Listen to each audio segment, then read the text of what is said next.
Adani group पर Hindenburg की report ने ऐसी हवा चलाई कि बिखरता हुआ अपोजिशन एक नजर आने लगा। आम इंतखाबात 2024 से एक साल पहले इस एकजुटता से अपोजिशन को नई ताकत मिलने लगी और इसका असर संसद से लेकर सियासत तक दिखा।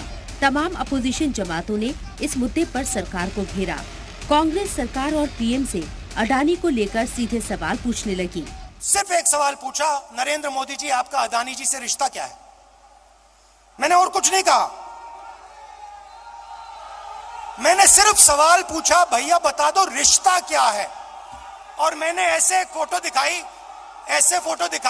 उसमें नरेंद्र मोदी जी ऐसे बैठे हैं। नरेंद्र मोदी जी अडानी जी के हवाई जहाज में रिलैक्स करते हुए दिख रहे हैं। तो मैंने पूछा, भैया बता दीजिए रिश्ता क्या है। इस बीच अपोजिशन के एक अहम लीडर शरद पवार ने नया बयान दिया है। पवार ने कहा है कि अडानी ग्रुप के मुद्दे पर जेपीसी से कुछ नहीं होगा, क्योंकि जेपीसी में भी हुकूमत के लोगों का दबदबा रहेगा।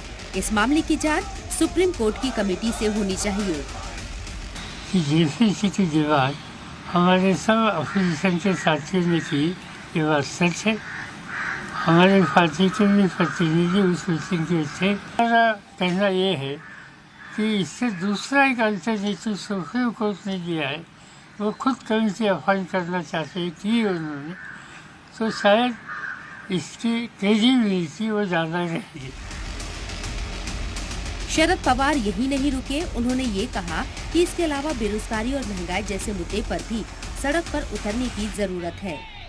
आज मुझे लगता है कि हमारे सामने दूसरे इशू ज़्यादा इम्पोर्टेंट है।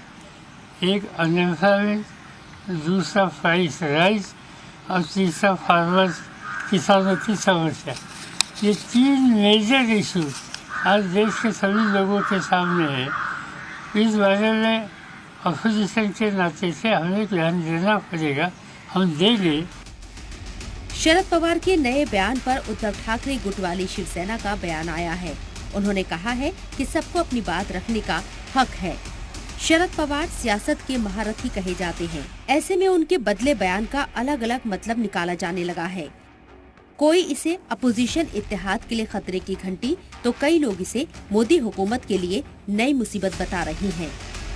ब्यूरो रिपोर्ट, जी मीडिया।